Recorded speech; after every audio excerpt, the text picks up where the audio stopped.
IB Nation Sports Talk. We're up. We're rolling. It's Wednesday already in this abbreviated holiday week, and I've got short time itis right now, man. It's nasty weather in South Bend, and all I can think about is getting on the plane. I'm going to be in San Diego tomorrow morning and all weekend long, where the weather is sunny and 75 and right by the ocean. See, you've got short time itis. I've got 5 days of school left. Oh And, man, yeah, I'm just knocking that's on rough. the door. And because you're going to be by the ocean, I get to accompany Brian to the Marcus Freeman press conference tomorrow. Oh, well. So very excited about that as well. So, lots of things on the horizon here. I was wondering if you would be heading over for that. How could I turn that down? I mean, you had to because you're going to be out of town. I know. He asked you first, obviously, because you're the beat writer. You're there. But then he, and of course, next on the list. Of course, it happens. Of course. Like when I'm out of town. Because we got the email, I think it was either last week or the week before. And it's like, here's the date. Oh, I'll be on an airplane. Right. So, yeah. Of course it is. So, yeah, lots of fun stuff coming up here. There's no doubt about that. So, and apparently, I'm just going to throw this out there because I want people to, talk to Trevor about these things. Apparently, Trevor's a very good golfer, which I was completely unaware of. You were telling me this yesterday. I had no clue. Yeah. So, I'm like, I need a fourth for a scramble. And so we're going to see what Trevor's got. He's going to have to put 3 guys on his back. There's no doubt about that. But it's going to be interesting. Some heavy lifting. That is some heavy lifting. All right. Well, we've got plenty of questions in the queue here, so we will jump right into them. If you've got some questions for the mailbag, just here we go. Throw them up, and Vince will star them up, and we'll put them in. One outlet rated Marcus Freeman, the number 4 head coach in college football. Is that about right? Too high, too low? This sounds like a rapid fire question that we've already had. I was going to say, I think we did it, but But here's the thing. The 3 guys that he's behind all have something that he doesn't have, which is a national championship. The guys that he's ahead of, I think he's better than. So I think he's perfectly rated right where he is. I mean, if he would have won, a few months ago, then him and Ryan Day get to switch spots. You know what I mean? Yeah. But that didn't happen. So Ryan Day belongs ahead of him. He won a national championship. So I have no problem with him being in the 4th spot. I think he's perfectly rated, as they say. Yeah, because I think it's Kirby Smart, Dabo, Ryan Day, Marcus Freeman. Yeah. Can't argue with that.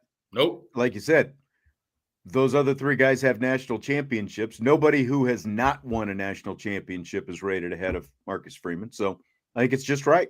Right.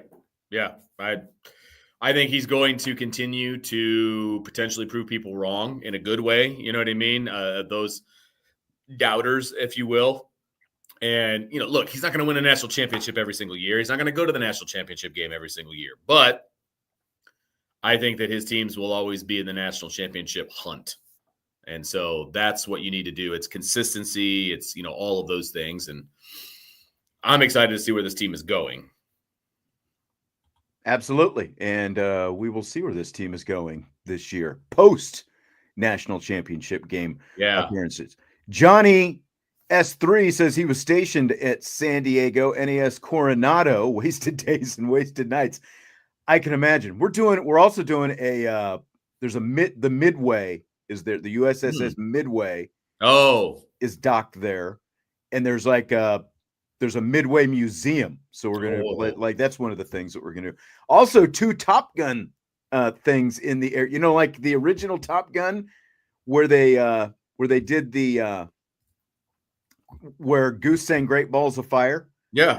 The restaurant. It's a place called KC Barbecue, and it's not too far from the Midway Museum. I think we're going to hit that up at some point. And then also in Oceanside, a little bit north of San Diego, where I was born, and I've never been to since I was born. I think I left there when I was like 1.5, 2 years old, something like that. We're going there, and the Top Gun house is what they call it. It's the house that Kelly McGillis, the character, lived in. And it's like 2 blocks from the beat. So we're going to hit that up as well. I want pictures. I need to see. There will be pictures. There'll be plenty of pictures. I want to see you on the piano, tickling the ivory, singing Great Balls of Fire. So Johnny S3 had an actual question. He said, rumor floating around that SEC ADs want the SEC to break away from the NCAA. If that happens, the rest of college football should just band together and let the SEC play with themselves. Your thoughts? I wanted to. The only reason I put this up here is because I know people have seen this, and all this is a rumor. That's what I thought. That was started by a Twitter account that is basically just a dude with a Twitter account floating stuff out into the stratosphere. And then apparently John Kruk, during a Philadelphia Phillies broadcast the other night, saw it and read it on the air, of course, as well. So I think that maybe that, helped circulate it as well. But it is nothing but a rumor. It is just some dude with a Twitter account throwing stuff out there. So that's it. Of course he did. I saw that same thing, and it took about 30 seconds of research to realize that it wasn't true. Yeah. It's still social media, man. Like, you still have to fact check, all of these different things. And do we think that someday, is it possible that the SEC or the Big Ten decide to break off and do their own thing football wise? Absolutely. And to be honest with you, I think football should just be their own thing and let the rest of the NCAA go back to regional conferences, and then all will be right with the world. We all wish that would happen. So, I mean, eventually, I hope they do that. It's like, as Notre Dame people, though, I guess we can't be pickers and choosers in terms of who's in what conference, right? 100%. No, I completely agree. I just want normalcy back. That's you don't want them telling you that you need to be in a conference. You can't tell them what conference they're supposed to be in, I guess. I'm not telling anybody what to do. I'm saying I would like some normalcy back, and I want the conferences back the way I knew them. I don't disagree. That's all. I think it would be better for everybody. Yes. Tommy was stationed at Camp Pendleton. That's where my dad was stationed when I was born, out there. Nice. So you're going to Southern California. Southern California. Yeah. San Diego. On, I'm going to Northern California. I'm going to the Frisco Bay area. What are you going there for? In July. My wife's two brothers both live in that area, and I've never been to California. My wife's never been to California, so we're like, you know what? We're gonna pack the whole crew up.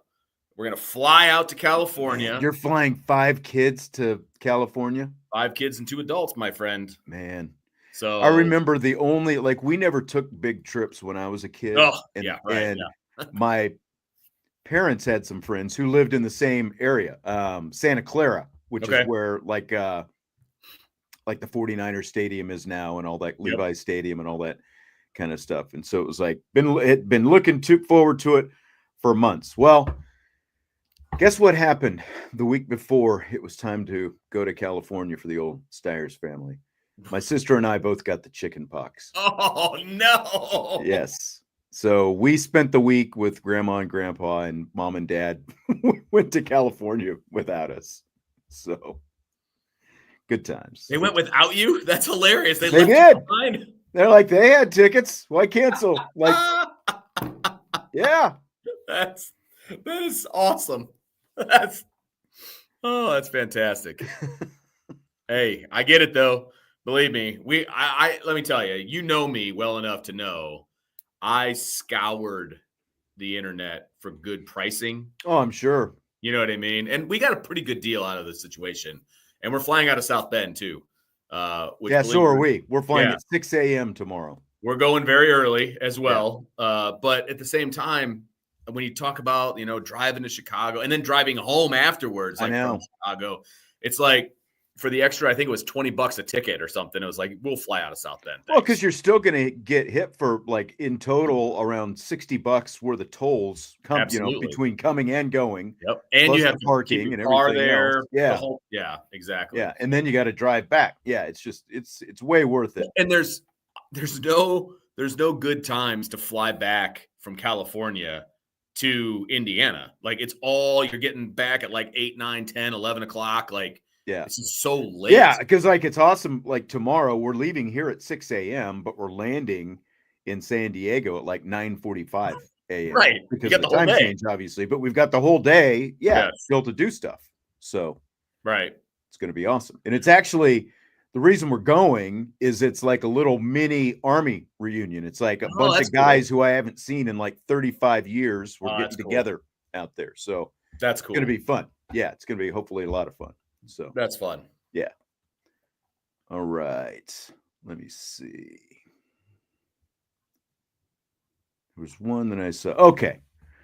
Salty wants to know about the buys. If Notre Dame is eligible for a buy, should they lose the protection they have for not getting bumped out of the playoffs by a lower ranked conference champion moving up? I'm not really sure I understand this question. I got to reread it to myself here. So if Notre Dame is eligible for a bye, which they will be, obviously, in this year's 12-team playoff, should they lose the protection they have for not getting bumped out of the playoff by a lower rank?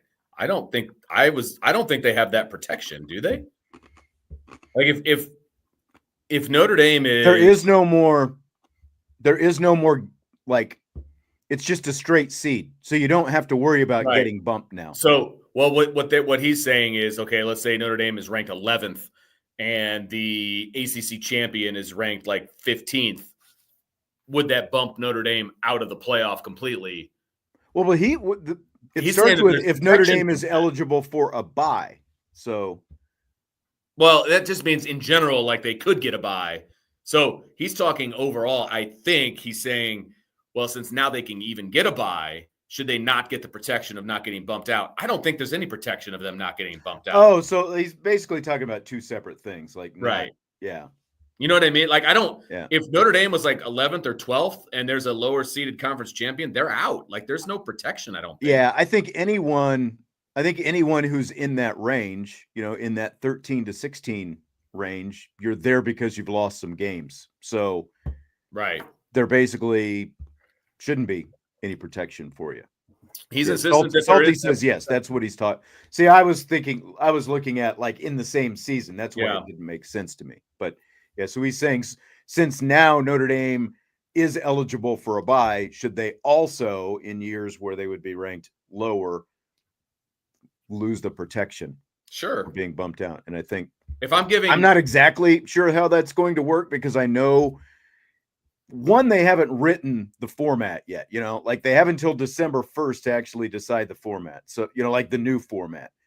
So, that hasn't been determined yet. So like what the wording is going to be for whatever protections Notre Dame has, that's still to be determined. Well, like whether or not Notre Dame gets specific protections, like as long as they are ranked in the top 14, which is one thing that I've seen, like if that's the wording, that they can't get bumped out. Okay, whatever. But again, it's going to be voted on, so it's not like, right. It's not like a bunch of outside people. I mean, are going to be deciding this. If they're that low in the first place, they're probably not going to win a national championship. Right. So yeah, you're just going to be in the playoffs. Look, I'm not going to be that guy that's be like the SEC shouldn't get X amount of extra, bids and their guarantees to get in and all that stuff, and then say that Notre Dame should. I don't think anybody should get any guaranteed protections. I don't. Yeah. So I'm fine with Notre Dame not getting a protection. They shouldn't have gotten one in the first place, whether they're eligible for a bye or not. Like I don't see why Notre Dame should get that protection. So I'm out. I think they should be like everybody else. I agree. Irish for Life 99. It says, here's to the D'Addario Family Airline Fund.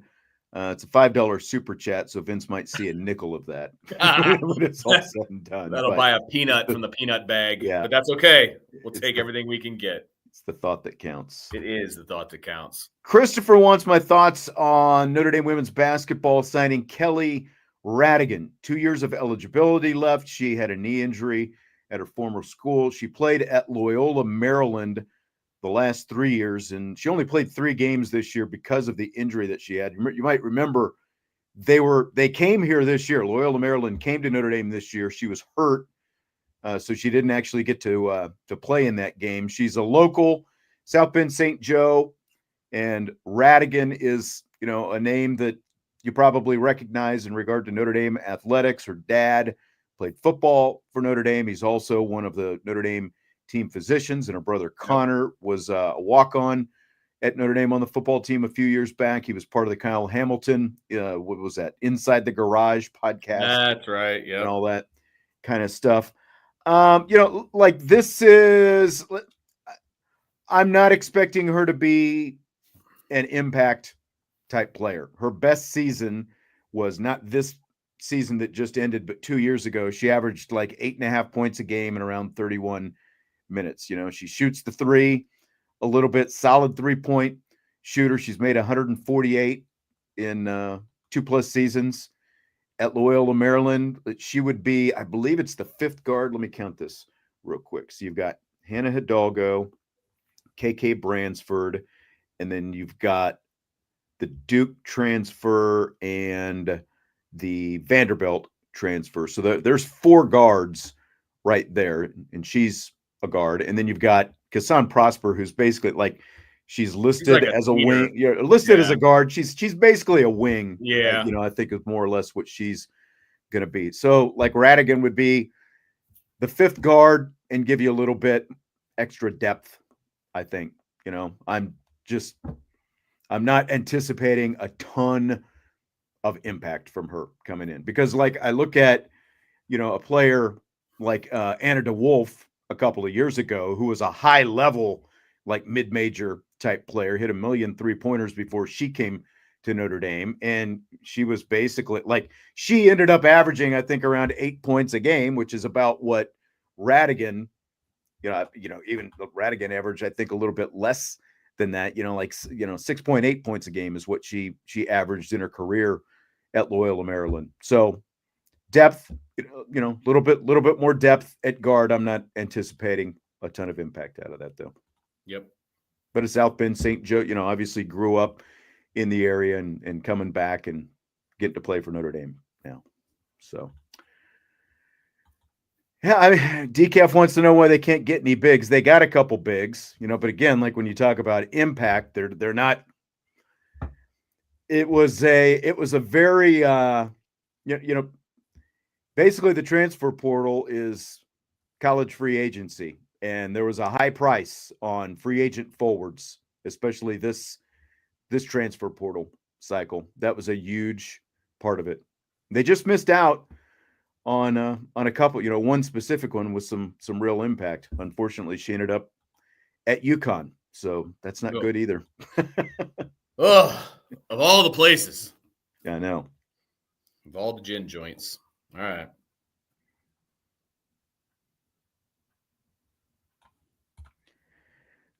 Will the 16-team playoffs entice some teams to resume rivalry games that have been discontinued? It should, but it won't. That's the thing. Like, they are still putting a premium on complete records, like overall records. And my pushback would be, if you're in the Big Ten or the SEC, you just have to worry about your conference games. Like, why are you worried about your non-conference games? Go out and play somebody. Get yourself ready for the conference schedule. That's what I think they should do. But I think the rivalries that were put in the rearview mirror, I just don't see them revisiting those. I just don't. It's hard to say. I mean, it's really going to come down to what I think the individual athletic directors in combat, kind of in concert with their coaches, what they think of it and how much priority they put on it, and like one thing that's trending is if the SEC and the Big Ten and everybody gets their way, and the SEC expands to, like a 9-game conference schedule, they're talking about also doing that scheduling agreement with the Big Ten. So I think it's not as much going to be rivalries coming back. You're basically just going to get SEC Big Ten teams playing each other at the start of the season. And that might not be good for Notre Dame USC either. It's hard to say. Right. Tommy says it's blank that Salty is the real life version of Sheldon Cooper from The Big Bang Theory. I don't I'd never watched Big Bang, so whoa! Are you serious? I have not watched a CBS sitcom, and I don't know how long. Like Decades. specifically because it's CBS, or no? It's just none of them have ever really, grabbed me. Huh. I didn't watch it when it. I'll be honest. I've tried from time to time. Like I've seen a little bit of the Big Bang Theory, but like mostly like when it was in syndication, and it was like that's when I saw it. I didn't just watch never. It just never grabbed me and kept me interested. So I never watched them live. I watched them all in syndication. Yeah. But I will say, I do watch some CBS shows now that I think of it. So yeah, I don't know, man. Like, there's some good CBS shows out there. I'm saying, but I don't know if this is a compliment or a put down. So I feel like I want to abstain courteously on this one because I don't want to throw any shade any direction inadvertently. Well, Sheldon, if I remember, isn't he kind of the dork of the crew? Yeah, super they're smart. They're all dorks, I think, to some extent. Correct. Right? Yeah. But he's like neurotic, like physicist. Everything has to be a certain way. Okay. Doesn't pick up on social cues, like that kind of thing. So, gotcha. Yeah.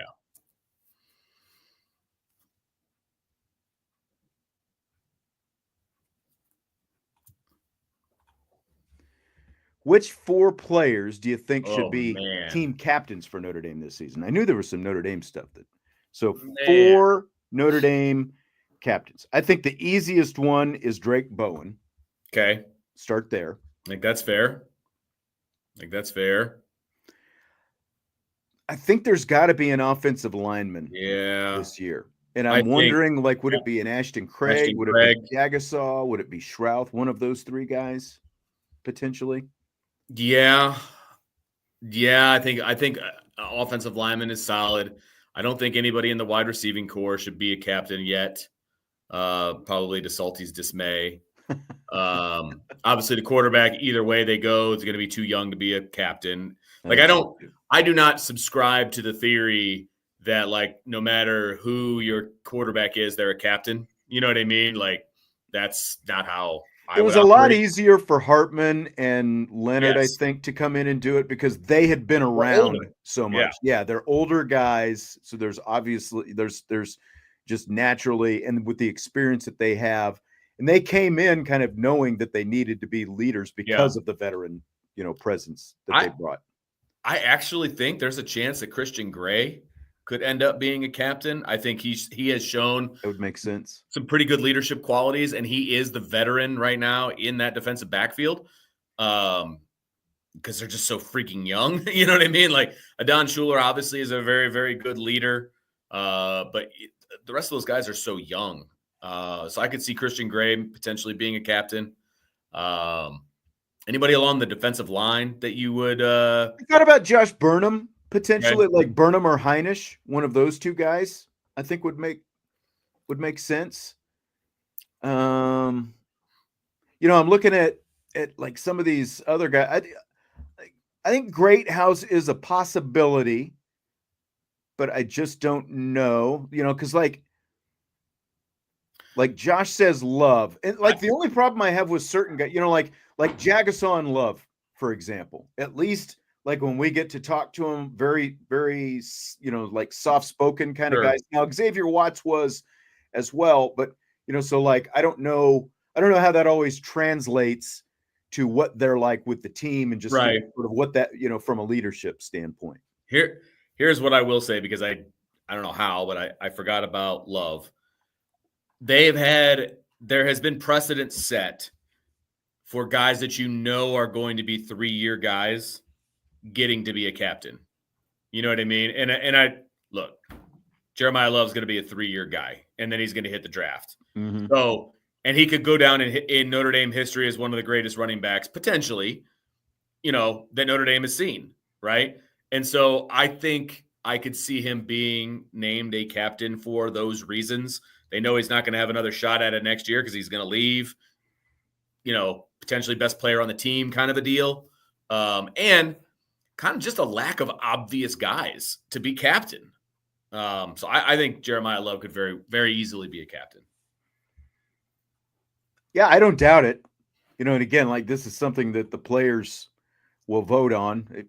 A lot of people have said Carr. I think Brian just said Carr, and I don't know because he's still young, and a lot of that'll be determined on sort of what his presence is during summer workouts. Because again, he's only a sophomore. Like, how many sophomore captains have you seen? I don't know that they've. I'm not loose emoji, and I mean that in the best way possible. I couldn't rattle off guys. I'm sure that there's like Zach Martin might have. I know he was a 2-time captain. I don't think he was as a sophomore. I don't think so either. Yeah, like a sophomore captain. I think that's a stretch for me. I think so too. He would look if he wins the starting job this year. He's like a shoe-in to be captain next year. I just don't see that being the case this year. Yeah. Tristan says, first time catching IB Nation Sports Talk Live. Love the show, gentlemen. Thank you very much, Tristan. Appreciate you being here live for the first time. Yes.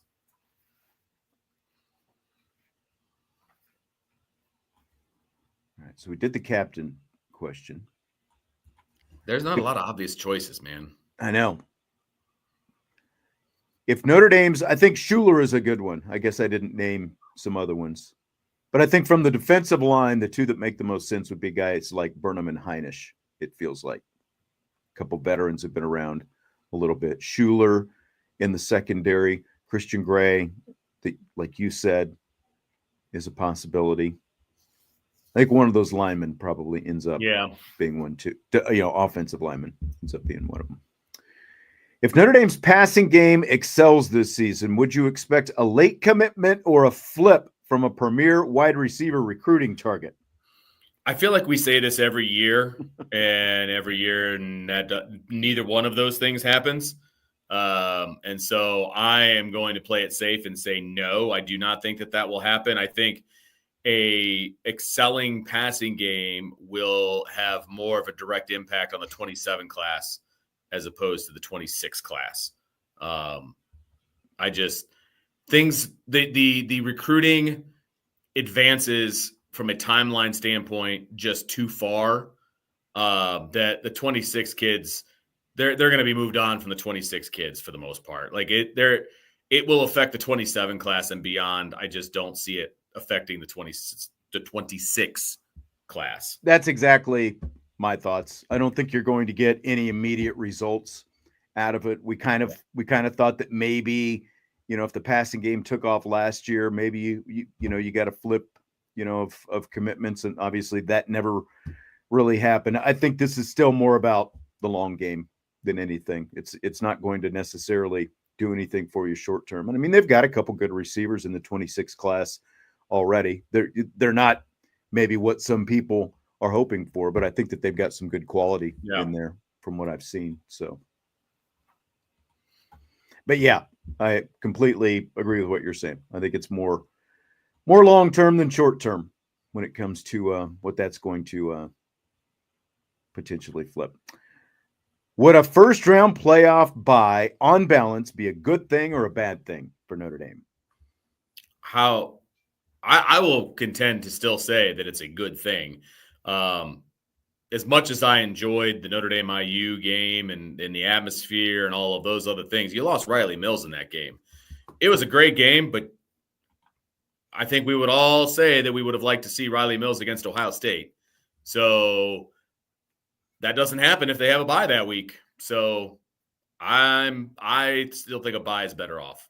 Do you know what's just amazing to me, Vince, is like, remember when we first got wind, like when the first reports came out about this expanded 12-team college football playoff, and Jack Swarbrick was in the room negotiating it, and then it came out, Notre Dame will never get a bye because they can't be one of the, you got to be one of the 4 highest rated conference champions. Notre Dame's not in a conference, so they can't get it. And what did every Notre Dame fan? Oh, we can't get a bye. We're getting screwed in this whole deal. We can't get a bye. What if we're number 1? The best we can ever be is number 5. Oh, I hate it.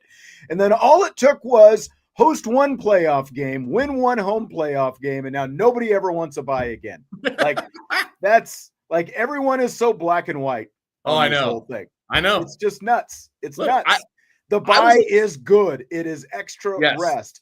And I have every 100%. confidence that Marcus Freeman and his staff because like he was asked, what last year during the run, would you rather have had a bye? And he's like, look, we're gonna figure out a way, no matter what the format is, we're gonna figure out a way for it to work to our advantage. And we're not going to make any excuses about, do we have a bye? Do we not have a bye? So like if they have a bye, it's extra rest, but I'm sure they'll figure out a way to have, competitive practices to get their juices flowing at the right times so that it's, so that they're not rusty when they get that first playoff game. It is nothing but a good thing because you're being rewarded for having a great regular season, which means you've got a high, one of the better seeds.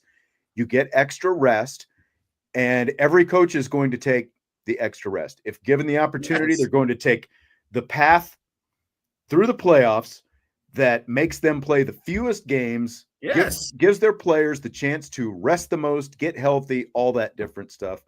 And that's part of it as well. Like think about that. If Notre Dame hadn't had to play that first game last year, like that's another like 10 days, I think, rest for Jeremiah Love and his knee. As an example. And as you said, and we've said before, Riley Mills got hurt in that game. Like anyone could have, been hurt just like Riley Mills in that game. Every snap that you play in every game, there's a risk of some kind of injury taking place. And you minimize that obviously by playing fewer games. So like I realize everyone's going to, keep sweating it out, until, at least until November, when we see, like what the picture looks like if Notre Dame's going to be in the running for one of those buys. And you're going to have plenty of people saying, well, I don't want the buy. I'd rather host a first round game anyway. Well, great. But I guarantee you, even though Marcus Freeman will never say it out loud because he's always only going to say what's good for him and his program out loud in front of a microphone, he's going to take the buy 10 times out of 10 if he gets the buy. And every coach should say that and would say that. I realized that all 4 teams that had a bye lost last year. I get it. Arizona State and Boise State were 2 of them. Right. They weren't 2 of the top 4 teams. That will never happen again. Right. I'm sorry. That will never happen again. You're basing everything on one time, 1 year. Right. You're basing everything on 1 year just because the 4 teams lost last year. And guess what? They changed the format as a result. I guarantee you, all 4 teams, I guarantee you right now, May 28th, 2025, all 4 teams with the buys will not lose next year. Because the seeding is going to be straight seeding now. Right. Because you're going to have the 4 best teams, in theory, at least the 4 best ranked teams are going to get those buys, as opposed to last time where it was Arizona State and Boise State. Like, that, no one's surprised. Okay? No one. Tristan asks, with Riley gone, how should the designed runs be split up? I think 60-40. 40 going to Love and Price and Young and Williams, and the other 60 of the design runs keep the legs fresh. So how do you think it's going to be? Tristan, are you saying 60-40 pass versus run? Is that kind of what he's saying? Of the designed runs, 40% are going to go to Price and Love, and 60% are going to go to Young and Williams. And I say that is not going to happen. They will run Love and Price the majority of the time. Yeah. If anything, it'll be 70-30, I think, Love and Price. Agreed. It's not going to be – they're definitely not going to get the lower number. That's for sure. Yeah. Because if you watch how Penn State did what they did last year, and that's the only basis that we have for how Jawan Sider is going to do it, he ran those 2 guys a lot. They didn't really get to the third back very often. Yes. And I think the third back carries and snaps and all that is actually going to be a lot less this year than it was last year. That's how I see it playing out. Yeah. Because, like, I think a lot of people are sort of basing what might happen with the split this year on essentially the Dealin McCullough thing. And I mean, Jawan Sider has already said Jeremiah Love needs to be on the field more on third downs, whether that means him in the backfield or split out or whatever. He said he needs to be on the field more on third down, so like that's so, yeah. Price and Love are going to be the 2 bell cows. There's going to be 2. And I think they're both going to be pushing 1,000 yards by the time it's all said. Here's what I'll say. I do not, how do I want to say this? I'm surprised that no one from the running back room hit the portal, because I think there's going to be less touches to go around. Mm-hmm. And whatever the touches were for Aeneas Williams, or the snap count for Aeneas Williams was this year, it will be less this year. In 25. I think it'll be less in 25 than it was. Salty is saying he thinks Williams has worked his way into a lot of snaps due to his pass catching ability. And again, we're basing that on one catch, basically. A great catch that it was against Penn State in the semifinals, but that's really what we're basing it on. I mean, he had another really nice catch and run during the regular season as well. But so we're talking about a handful of catches that he had. I think that I think it will be sort of intriguing to see if they do use him as a receiver. And, like Christopher's saying, I see Aeneas Williams being the third down back. If Dylan McCullough were still here, I think that would probably be the case. Him or Jabron Payne, because Payne's back this year. I just think it's going to be, because of what you said, when you look at the way Sider ran that backfield at Penn State, it was the two guys. Everybody else was like long back seat behind him. And so if he bases it, if he kind of goes off that, if he keeps that, what he did at Penn State, if he keeps that going here, I just like Williams' best chance to see the field could end up being, like as a receiver on third down. I don't know. I think it's going to be really tough for anybody behind Price and Love to get a ton of snaps this year based on the track record that Sider has. Yep, I agree. Yeah, Christopher, I had you there, Christopher. I knew who you were talking about. Don't worry about it. Andre, do you believe teams should be dinged for playing FCS opponents for the college football playoff? I do. Yeah, they should be not counted. Yeah. I'm sorry. Like, it should be then your strength of schedule and everything else is out of a 10-game season. Like, if you're going to play two FCS opponents, I realize that that's the lifeblood of the FCS and that they need those paychecks and all. I get all of that, and that's the way the structure has been put together. But they should absolutely be dinged for it, 100%. I'm sorry, it's a coward's way out of putting your schedule together. Yeah, I mean, look at USC. They're playing two FCS teams at the front of the schedule this season, and there are plenty of other, like you've said. The SEC basically can fall back on, well, we only play 8 conference games because our conference is so tough and yada, yada, yada. And so, like you said, that weekend in November, they all play FCS teams. And I don't think that should fly. It should not count on your resume. Especially that time of year, too. Yeah. You know what I mean? They basically insert a bye essentially late in the season so that they're ready for the stretch run. And I hate that scheduling model. Absolutely hate it. Not that I like it much more when they put it at the beginning of the season, but I hate it when they play them late in the season like that. It is just awful. It's awful. One outlet rather, had 4 Notre Dame players in their top 100. Is this about right? Too high or too low? I mean, I would imagine it was Jeremiah Love. More. I believe Drake Bowen was in one of the top 1. I don't know exactly which one. I think Bowen was in one. I'm sure Leonard Moore was in there. I don't know who the 4th one. Malachi Fields, maybe. Yeah, maybe. I mean, we're talking about all of college football. That's a lot of players. That is a lot of players. I'm good with that. A lot of players, because you figure how many people are drafted to the NFL. I mean, you're at player 100 when you're at the beginning of the 4th round.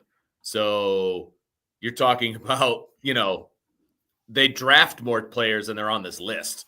So 224 end up getting drafted in 7 rounds. Look at you. That was easy enough math. Did you count all 7 rounds, 32 teams? All right. And supplemental, yeah. So you're over 230. Right. But the point is, this list doesn't even cover half of those players. You know what I mean? So I think if you're a team that has 4 players on that list, then I think you're doing okay. You could make a case maybe for some of the guys maybe to be in the 90s or the 80s or whatever. You're splitting hairs at that point. If Notre Dame has 4 players, I think they're in good shape. Anthony wants to know which player takes the biggest leap this year. CJ Carr. How about that? I think, whoever the starting quarterback is, how about that? Let's play that game.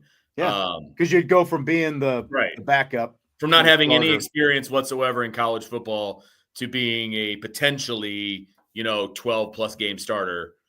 You're going to see growth, leaps and bounds. So that's where I would be. After that, I'd go Jaden Greathouse. Okay. Because I really think that what we saw from him at the end of last season is what we're going to see from him over the course of this entire season when he has someone who is more adept. Yeah. At, him and everyone has someone more adept at throwing the football to him. So, yeah. I like that. So that's what I would go with. Werewolf says a tight end would be a good choice. I mean, everyone's high on Eli Raridan coming out. Yeah. The tight end room is there's a lot of question marks with the tight end room. Where does the Washington kid, where does he kind of end up? What's his role going to be? The injuries that are in that room and guys coming back from injury, that kind of stuff. So there's just a lot of question marks. And so you could even say like the tight end room could be a big leaper based on expectations, because I don't think the expectations are super high on that room right now comparatively to Notre Dame tight end. Yeah. That's fair. What does Sharon Moore have to do this season in terms of wins? Does he need to beat Ohio State to avoid being on the hot seat? I mean, look, have we played the Michigan game as far as the schedule? I don't think we have. Okay. Do you want to do that instead of the one we had planned today? We can, yeah. If you want to. I mean, that's totally fine because we got plenty of summer. Since it came up, yeah. I mean, let's just do the one we had planned. We'll save Michigan. We'll save Michigan. I would say, without looking at Michigan's schedule right now, look, Michigan is Michigan. You need to be winning 9-10 games on a consistent basis if you want to continue to be the head coach at the University of Michigan. I will say that. Does he need to beat Ohio State? No, he doesn't need to beat Ohio State because he's done it. I think last year bought him. Yeah. 100%. So now, if you're a 500 team and you beat Ohio State, that helps. If you're a 10-win team and you lose to Ohio State, it's not great, but you're still going to have your job. So he just needs to consistently put together 9-10 win seasons. And 9s might not do it because I think the expectations have gotten higher because they won the national championship a couple seasons ago, right? So they need to be a consistent 10-win team if he wants to keep his job. I think that this year, if they're in that 8-9 win range, and again, like beating Ohio State last year kind of gives him a cushion for no matter what happens this year. But they used at least 3 quarterbacks last year. Like it took them a while to figure out what was going on. They're going to have a true freshman this year. Yeah. So, and that's exactly. You're going to be breaking in another quarterback again this year. Let me look at the schedule here real quick. They open with New Mexico. Yeah. New Mexico, Oklahoma, Central Michigan, Nebraska, Wisconsin, USC, Washington, Michigan State, Purdue, Northwestern, Maryland, Ohio State. That is easily a 9-win schedule right there. And I don't care. The excuse that he's suspended for 4 games is not an excuse. Sorry. That's not going to cut the mustard with me. Yeah. You still got to win. You still got to win 9-10 games, in my opinion. I agree. So there are a few other questions related to the college football playoff, and we're going to get into some of that in rapid fire. So we'll just save those and kind of address them when we get to that in rapid fire. And so what that means right now, Vince, is, are you ready for rapid fire?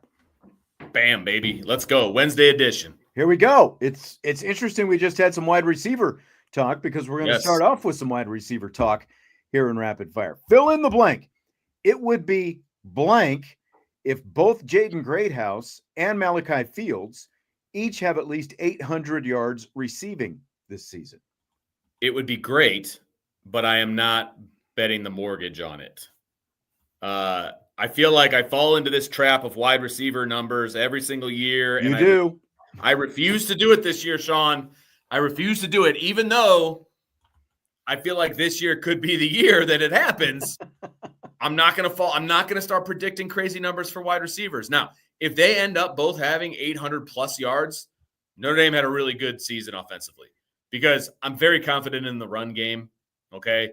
They're going to be fine in the run game. If they can supplement that with 2 800 plus yard receivers, this offense is going to be practically unstoppable. So that's why I'm not ready to predict it, but it would be great if it happened. Yeah, it would be nearly unprecedented if they end up with 2 800-yard receivers. And, whether or not we actually think it's going to happen, the last time Notre Dame had 2 800-yard wide receivers was 2006.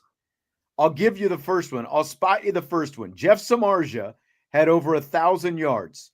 Do you know who the other receiver was in 2006? Take a guess off the top of your head. Was it Rima? Ring that bell, Vince. Yeah, I got it. Rima McKnight. 907 yards. Wow. Samardzija had over 1,000. McKnight had 907. Those two combined to catch 27 of Brady Quinn's 37 touchdown passes that season. And the year, trying to remember. So, 2005, the year before that, Samardzija and Stovall each had over 1,100 yards. Samardzija had 1,200. Stovall had 1,100. So, that's how far back you have to go since Notre Dame hit these marks. Now, 2011, Michael Floyd and Tyler Eifert were both over the 800-yard mark. But, we're talking wide receiver, tight end. So, that's the most recent that two guys have had over that many yards. And interesting, in that same 2011 season, Sierra Wood ran for 1,100 yards. Jonas Gray ran for 812 yards. So, that was a very productive offensive season for no better than the record ended up being. It was a decent win team, but obviously it was not great. But look at the talent that you had on the offensive side of the ball. So, it would be you have to go back a couple decades, basically, since Notre Dame had two wide receivers hit those marks. And I think that they are very fully capable of it with the kind of talent that they have, both at the wide receiver positions this year, as well as what they have, in terms of guys who are going to be throwing them the ball, to go back to what we were talking about just a second ago. Brian says he ignores wide receiver talk that doesn't include Faison. I think Faison will be a very effective receiver. I just think that personally, I think that Greathouse and Fields are going to be the two guys who are up at the top this year. I think that Faison will be very productive. He'll be an integral part of the offense. I just don't think that he's going to be where Greathouse and Fields are. He will benefit from how good those two guys are. Yeah. Right. I think we can all agree on that. Just from a number standpoint, I just don't see him creeping up to those numbers. But he's going to be super influential and super important to what Notre Dame does this year offensively. No doubt about that. Joe says he can't figure out why Quinn didn't pan out as a pro. Well, he went to the Browns. That's exactly what I was going to say. Starting your career with the Cleveland Browns, especially at that time, not a good place to go. He needed to be just like Deshaun Kaiser as well. Both of those guys needed to be able to go to a team where they could sit behind a veteran for a little bit, have the veteran mentor to help them out, that kind of thing. And by the time either one of them got to those kind of situations, they were already 3 and 4 years into the league, and it just was never able to click for them after that, unfortunately. Obviously Quinn and Kaiser were two different dudes as far as off the field. are concerned. But from a football playing standpoint, they needed that time, and they didn't get it. They had to be rushed onto the field. And it just didn't pan out. And like, one was way too immature to be in the NFL when he got in, and the other one just needed more time from just a development standpoint, because yes, he was running an NFL style offense when he was at Notre Dame because of Charlie Weiss, no doubt about it, but he still needed more time. He wasn't ready to jump in and be the savior of a crappy franchise. You know what I mean? Like, he needed more weapons around him than Cleveland was able to provide. Yep. Like Outbound says, Cleveland is a quarterback graveyard. Yeah. And I mean, they're kind of back to that right now. Like, they've got a collection of guys, but yes, they do. Any of them going to be the guy? Does anybody feel confident about any of those guys that they have in house right now? Because I wouldn't right now. If I was a Cleveland Browns fan, I would not feel all that comfortable. I know, with what they've got in the quarterback room. I really wouldn't. So Ari Wasserman put out his projected 12-team college football playoff field recently. He projects Notre Dame as the number 7 seed, hosting number 10 Illinois in the first round of the playoffs. He has the Irish winning that first round game and then losing to number 2 seed Penn State in the second round. And it would be blank if that happens, Vince. Oh, the sky would be falling if you lose to Penn State. Sorry. Like, you can't lose to Drew Aller and Penn State and Franklin and that whole barrage of Nittany Lion people. Like, you can't lose to them. Now, if that did take, like, if the first round took place and they were supposed to play Illinois at home, that would be really similar to the IU game, in my opinion. The outcome. How much would you care? The atmosphere, like all of it, it would be very. I mean, the atmosphere will be great because it'll be another night game again, I'm sure. But at the end of the day, it's Indiana last year, Illinois this year. Like, it just like they just swapped out some colors. Like, that's right. That's it. So that would be very disappointing. I would not enjoy that matchup. And you just can't lose to Penn State. I'm sorry. Like, you cannot lose to Penn State. So that would be awful. Yeah. Joe says beyond disappointing, and that's exactly what it would be, especially after going to the national championship game last year. Now, hard-fought game right down to the wire against Penn State, but I think that, like, when you look at, like, the biggest thing that Penn State has back is the quarterback, and that's obviously why they are held in the regard that they are held in. It's just, right like, now. I totally get that, and you are 100% correct as to why they are being projected the way that they are because of. But none of us on this side has that belief in Drew Aller. Right. Like, you are putting your stock in a returning quarterback. You are also putting your stock in Drew Aller. Like, I don't see it. I don't get it. Okay, cool. I guess we'll wait and see. And the thing is, and I've said this before, we are going to be talking all season long in the fall about how Penn State is winning all of these games and they're not that good of a football team. So, like somebody said, because they are and they won't be, because we've done their schedule already. They have, of any team that's going to be a contender, like going into the season that's a contender for the playoff, Penn State by far has the easiest schedule of anybody. Yeah, 100%. So they're going to make it into the playoff and they're probably going to stub their toe again. And I honestly hope it's against Notre Dame. I would love to beat them twice in a row. We'll see.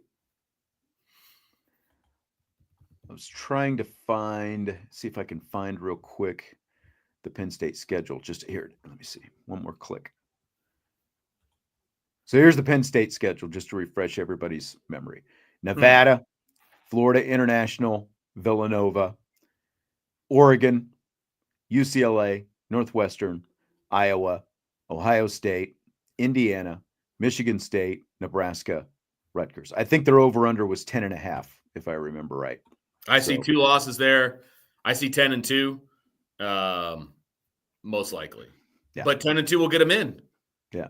And if it would be very disappointing if Notre Dame were only to win a first-round playoff game and then lose in the second round to the number 7 seed. And I think Joe was asking what seed, this mock or, early prediction had Notre Dame as the 7 seed, which I could see, because while we do expect whoever the quarterback is to play well, that doesn't mean they're just going to run the table with a first-time starting quarterback either. We expect there to be some kind of growing pains. If Notre Dame's a 7, that means they lost a game. I think they're 11-1 as a 7.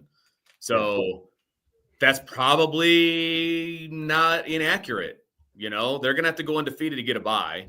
And I'm not going to sit here and predict an undefeated season for Notre Dame. So if they're a 1-loss team, then I think 6, 7 in that neighborhood is accurate.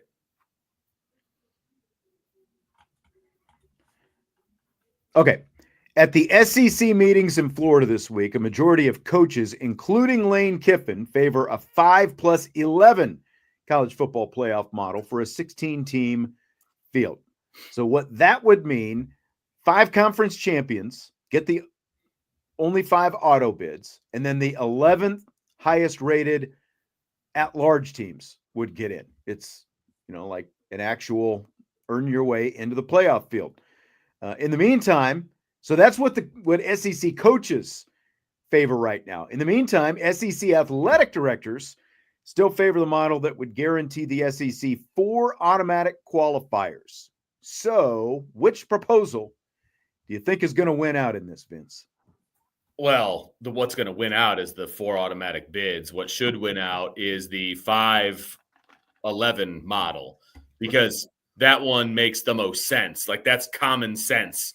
I have no problem with the conference champions getting an automatic bye. I have no problem with that. It's the same thing with the basketball tournament, right? If you win your conference championship, you're in. No problem with that. You're not guaranteed a certain seed. You're not guaranteed, playing in a certain city, but you're guaranteed to be in the field. Mm-hmm.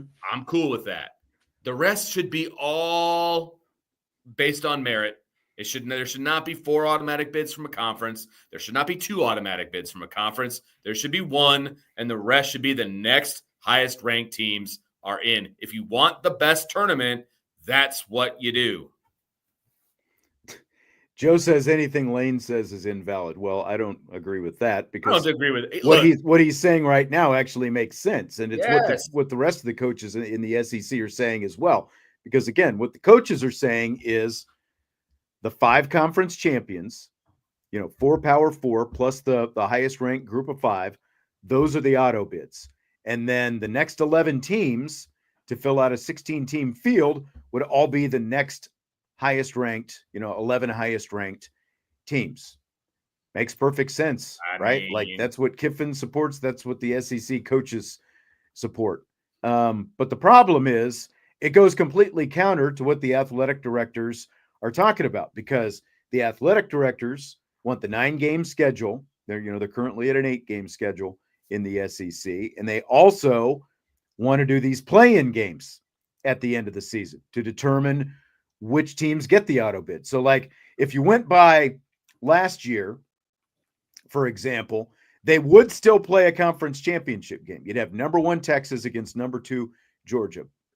Under one of the proposals that the SEC has, both of those top 2 teams would still be in, so it would be a matter of who's getting the auto bid. And then there would be 2 play-in games. You'd have Tennessee against South Carolina. That would be the 3-6 game. And then Alabama against LSU, the 4 and the 5. And then the winners of those 2 games would be guaranteed spots in the playoffs. That's what the athletic directors want, because there's more revenue tied to that. There's more TV revenue. Right. There's more stadium revenue, the whole thing. That's why the athletic directors want it. It kind of reminds me, a few years back, Vince and I were polling coaches around the area, because like the big thing in Indiana in high school postseasons is sectionals. Every team gets into the sectional, but it's a blind draw in terms of who you play in the first round of your sectional. And, there's been this debate, because there are times when you'll get a sectional and the 2 best teams are playing each other in the first round because it's a blind draw. And, so we polled a ton of coaches in the area one year, like, what would you support? And it came back with a split. And it's basically, if you were from a team that is generally better, like a team with more winning tradition, you favored seeding it, because seeding it would favor you, because if you're the 1 seed, you're going to play the 8 seed, or, like you're the top seed, you're going to play the lowest seed, whoever it happens to be.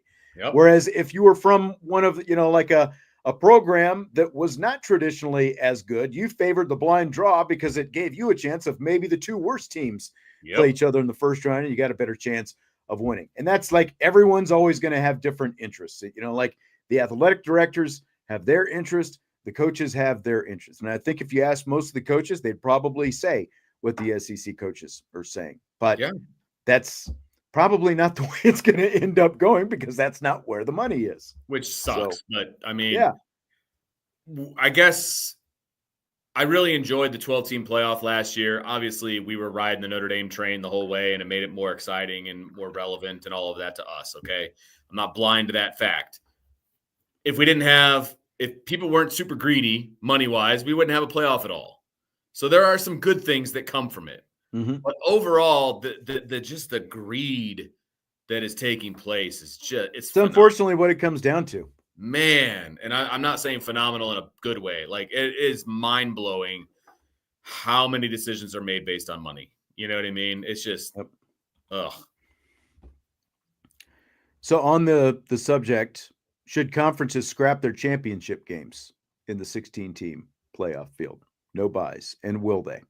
They should, yeah, absolutely. I mean, but here's the thing: they're going to have to, if they're going to do that, right? If the CFP can convince the SEC commissioner and the Big Ten commissioner and all these other commissioners, if they can convince them to not play the game, they're going to have to give them money. We just got done talking about how money makes the decisions. Right. They had conference championships in the first place because it makes them money. So when they redo, they're not just going to walk away from money. Correct. They're going to need money. You're going because the way they look at, like, play. Because like one way to look at it is if you did away with the conference championship games, then, well, you've got an expanded playoff field. So you've got more rounds, which gives them the chance for more money. But they're just like any other corporation. It's not good enough, just to make some money. It's like, well, why, so it's like, well, I don't just want the playoff money. I also want this conference championship game money. And I'm not going to walk away from the conference championship game money because it's already there, so they want that on top of what the playoff is going to be. So I don't think they will, just like these extra play-in games that they're talking about. They're already trying to find new ways, which really could, it's going to put, like your number 3 team could lose to the number 6 team in one of these playoff games. The 6th team is going to get an auto bid if that's what it comes to. And the your third best team in the conference might not even get an at-large bid when it's all said and done. Right. Because you lose that extra game.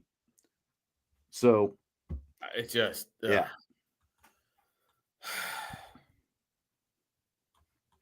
Salty also wants to know, will the playoff committee place more emphasis on a team's strength of schedule and results in those games?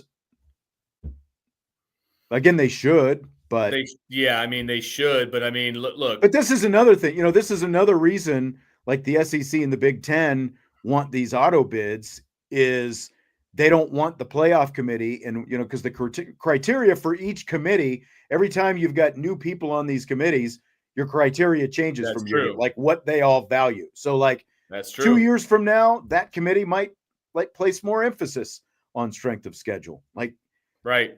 This past years didn't necessarily. If this thing goes the way everybody thinks it's going to go with the 4-4-2-2-1 model, you're talking about 3 spots, right?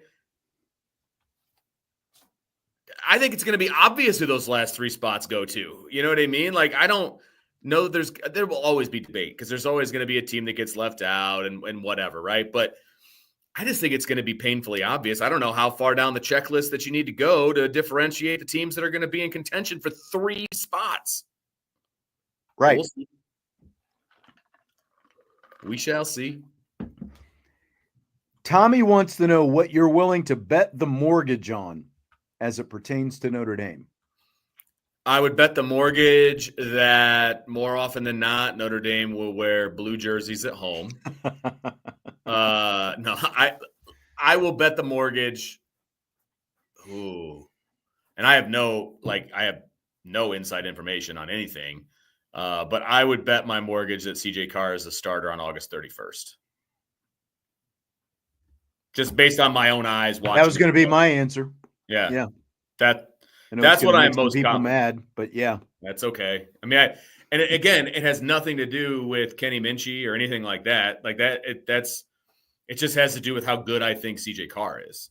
Like it's unfortunate for Kenny Minchie that he's in the same quarterback room as CJ Carr. Like that's all there is, you know? Yep. So Christopher wants to know, do you think today's running backs care about winning the Heisman Trophy? Too many carries could hurt their draft status. Running backs are a dime a dozen these days. I don't think anybody cares about winning the Heisman anymore. No, I don't know. From a player standpoint, only if you're a quarterback. Like I just don't like it has become a quarterback award. Like I just don't. I think that any other position, like it'll be great to be nominated, kind of a deal. I don't. If you are they hell bent to win it? No, I don't think they're hell bent to win it. But at the same time, as the season goes on and you're putting up these big numbers and plays and whatever else, and you're being talked about for the Heisman, I think that those guys want to win it at that point. But again, I don't think they're going to do everything they can to win the Heisman Trophy. Right. I think there are many other things that would get checked above winning the Heisman Trophy, especially for running backs, specifically draft stock, NIL, deals, things of that nature. I just think the luster has come off the Heisman Trophy a little bit. That's all I'm saying. Yeah. Alban says number one draft pick is a better chance of winning the Heisman. Yeah, I like, if we're talking about running backs, like I don't think we'll ever see a running back be the number one pick in the NFL again. Look, Ashton Genty was about as a complete running back as you're going to find here in the modern era, and he was nowhere near the number one pick. Yeah. So, and the quarterback, and here's the other thing: the quarterback class this year. He was near, technically he was not going to be the number one pick, but he still went sixth overall, something like that. No, 100%. I'm just saying the way things go right now, quarterbacks are always going to go first. There was no universe that was going to vault him to being number one. Yeah. And this was a weak quarterback class is what I'm saying. So if there was ever a year where a generational running back might leap over some quarterbacks, he did leap over some quarterbacks. He just didn't leap over all the quarterbacks. You see what I'm saying? Yeah. There's just never going to be number one anymore. It's just not going to happen. Yeah. Yeah. Conferences are going to reveal their complete kickoff times and network placements for the first 3 weeks of the college football season Thursday, tomorrow. Before that happens, the TV networks every year do a draft to determine which network gets to televise which games, basically. So my question for you, how much would that interest you, that TV network draft? Yeah. Would you watch something like that? Does that make me a giant dork if I say yes? Not at all. Because I think I would actually watch that. I want to see how that goes down. I do. I want the insider trading on. I agree. Yeah, I would watch it. I would watch it. Now, I wouldn't be glued to the television, but I would watch it and be doing maybe some work or whatever. Even if it's just an hour long, even if they're not going to do it live, if they did a behind the scenes and produced, a docu style. Yes. Here's what happened, edit it down, that kind of thing. So you can hear some of the discussion about, this is this weekend. This is this weekend. Right. That and kind of stuff. What do we pick in? Why would we pick this? You know? Right. Oh, absolutely. I want to know how these guys think. So, for example, when these networks draft, they draft a weekend. So it's not just they obviously do their homework and they figure out which games are where over the course of the season. And so, Fox, NBC, and CBS get the Big Ten.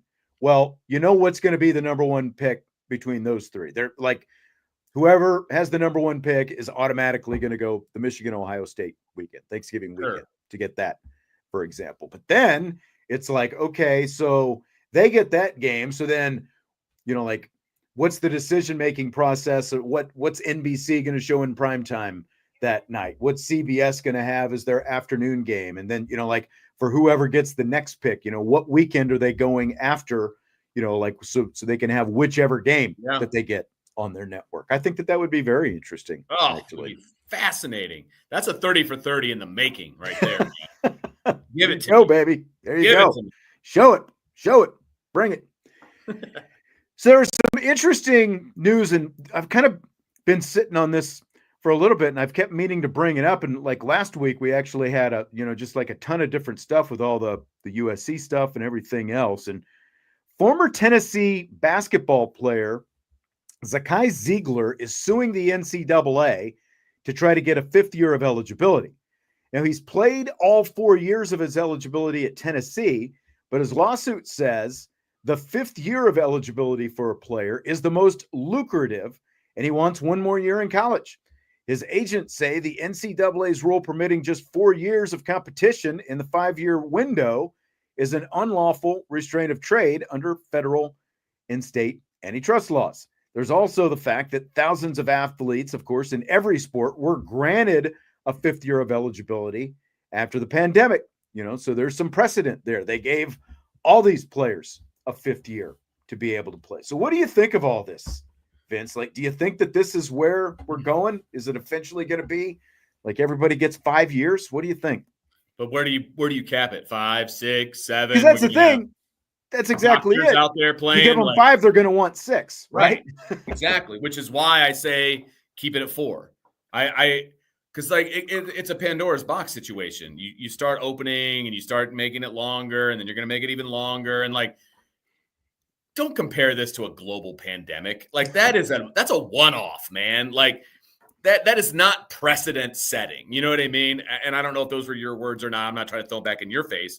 I'm just saying, if you're trying to make an argument, don't use a global pandemic as your argument. Like that just doesn't hold water for me. Now, when it comes to the whole, but obviously that's what the lawsuit is saying. They're trying to point to that, and they're going, "You gave all these other people 5 years. Why shouldn't everybody get 5 years?" Season canceled.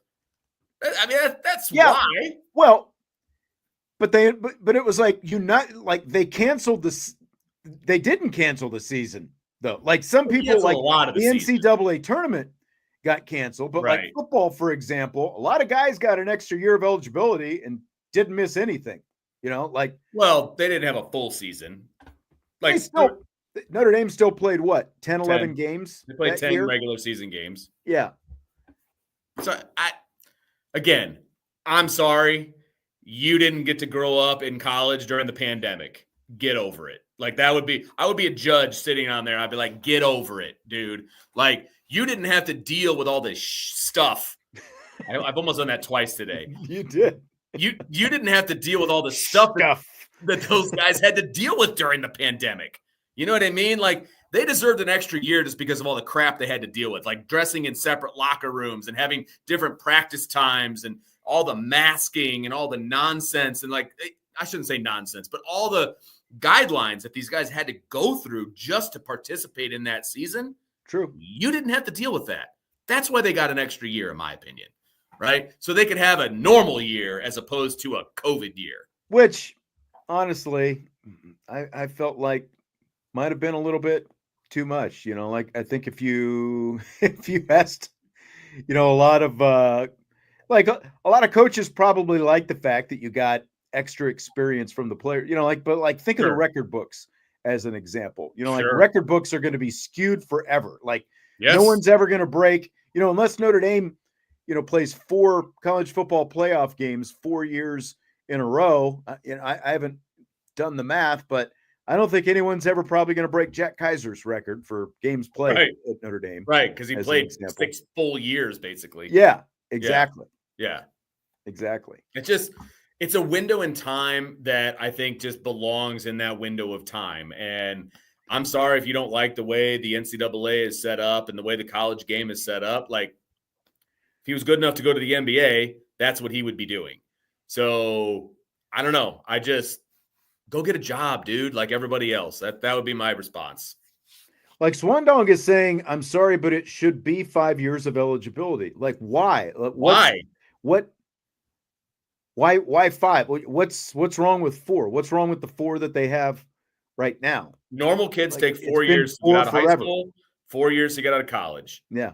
And sometimes less. That's what you should get. 4 years. That's what college and high school are supposed to be. It's supposed to be 4 years.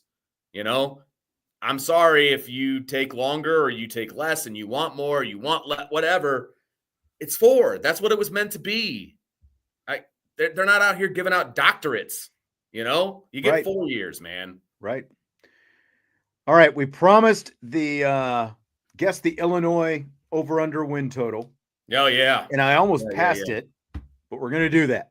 Okay. So what we've started doing is we pick a team and we look at their schedule. We go through the schedule and then we try to guess what the FanDuel over-under season win total is for them for the season. Now, if you know what the win total is, don't say it because we're sitting here trying to guess it. I'm going to have it off the screen, so I'm not going to be looking at it. But so we're going to look at Illinois. We're going to try to guess what their win total for the year is going to be. So Illinois starts off with Western Illinois. Tough one there. Yeah. Then they go to Duke. Then they have Western Michigan. Then they go to Indiana, playoff team from a year ago. They host USC. They go to Purdue. They host Ohio State. They go to Washington. They have Rutgers, Maryland, at Wisconsin, and then Northwestern. Man, that's a Big Ten schedule right there. And it's not that much different than, it's pretty comparable to what Penn State's going to play this year. We ran through the Penn State schedule earlier. And USC and all these Big Ten schools want you to think that these Big Ten schedules are so tough. That's an average Big Ten schedule. Right there. Illinois. Because there's a clear delineation between the top teams in the Big Ten and then kind of everybody else, to be perfectly honest with you. And you're never, I shouldn't say never, you are most likely not going to play all of those top teams all on the same year. It's going to rotate, right? Mm-hmm. But anyway, I'm setting the number at 9.5. You're going 9.5? The reason I'm going to say 9.5 is I see about 9 wins in there. But people are so high on them. I think they've got to bump the number just a little bit. I don't think it's going to be 10.5. They generally don't go on an even number. So I'm going to go 9.5. I think that's the number. Okay. I'm going to go 8.5, I think. That was my initial thought. I'm not going to lie. I guess my biggest thing, and I'll tell you why. I'm not convinced Washington is going to be all that great. Maybe they will be. I'm not convinced about Wisconsin. They don't have to play Iowa. Now they do have Ohio State. They have Ohio. That's a loss. That's a loss. Rutgers is still a sneaky game. Yeah, I could see that. Northwestern's not going to be all that good. Maryland isn't going to be all that good. Is USC going to be decent? Is Duke going to be decent in the second year of their head coach? There's some toss-up games in there, right? Is IU going to still be able to do anything? And you've got me thinking here. Now, I'm looking at this, and I think you might be right. I think 9.5 might be the number. But, how much faith do they actually have in Illinois? That's the question. I feel like the media is very high on Illinois this year. And so, media definitely is. And I feel like that permeates to Joe Blow, who's making dumb bets. Like me. Right. I think it's got to be 9.5 the more I look at it. Because you got a MAC team, you got Duke, you got Western Illinois. Yeah. You got USC. And you get that USC game at home. You get Purdue. Yeah, I think it's going to be 9.5. Yes. I agree, Vince. I agree. All right. Power of persuasion. Where we at? Here we go. The number is 7.5. Shut the front door. You 7.5. You take that over all day. Man. Come on. Wow. I am not on the train. Pound the over on 7.5. I am not on the train of Illinois being this powerhouse this year, making the playoff and all of that, right? They're going to win 8 games with that schedule. That's oh my gosh. I would reset the line to get better odds. Wow. That's crazy. They won, with their bowl game, they won 10 games last year. They won 9, and it's like during the regular season. So, I mean, they were 9 last year, and they're supposed to be better this year. And again, like, look at that schedule they've got. Like last year, they played Nebraska, Penn State, Michigan, Oregon, Kansas. Kansas was ranked early on. They beat them. But they won 9 games playing Penn State, Michigan, and Oregon last year. They lost 2 of those games. No way. 7.5. That's a joke. 7.5. Man. What's Notre Dame's, by the way? Is it 9.5? I think so. Feels like it's usually 8.5 or 9.5. Let me see. It's got to be 9.5, if not a little higher. Wow. 10.5. Yeah. I think I remember that. Which is one of the higher win totals that Notre Dame's come into the season with. Oh, yeah. It feels like. You got the 4th best coach in the country and the easiest schedule in the country, according to some people. So I'm pounding the over for Illinois, though. Oh, yes. Hard. Need to find something to parlay that with. Man. Look, man, we are not generally telling people how to bet and, things like that, but take the over here, people. Take the over. I feel very good about that. No doubt. All right, well, that's going to do it for today. We will wrap it up with that. I'll be out, like I said, the rest of the week and back next week. I think Vince and Jesse will be in Friday. Okay. Friday. Not tomorrow. They'll be off tomorrow. Correct. Tomorrow's regionals with Chuck Freeby. And but I will be on tomorrow at 2:00 with Brian Driscoll. So I will be okay. I will have your odd May 2:00 outing. So tune in tomorrow at 2:00. Brian and I will be on. We'll be there to discuss the Marcus Freeman press conference that we. Well, it's really not a press conference as much as it is a gathering. So when you say a press conference, like they're not streaming it. No, is my point. So no. It's like a closed door. Yeah. Kind of so it's weird. I need to get more details on this because there's 2 different groups and it's weird. Yeah. I saw that whole format as well. Hang on just a second. Somebody was asking about Indiana. Take the under. We've already done Indiana. I don't even remember what it is at this point. I think it was one of the first ones that we did, but let me look it up here. I think it was too, now that you mention it. Let's see. Here we go. Indiana, 8.5. See, that's crazy that Indiana has a better over-under this year than Illinois. And the schedule, again, is fairly comparable. Yeah. So. Yeah. All right. Well, that's going to do it. Have a great night. Have a great rest of your week. And I will talk to you next weekend. Hopefully, I've got a little sun on my face when I get back. Talk to you then. May have to see pictures on the show. I'll do my best. I'm at Asian Sports Talk.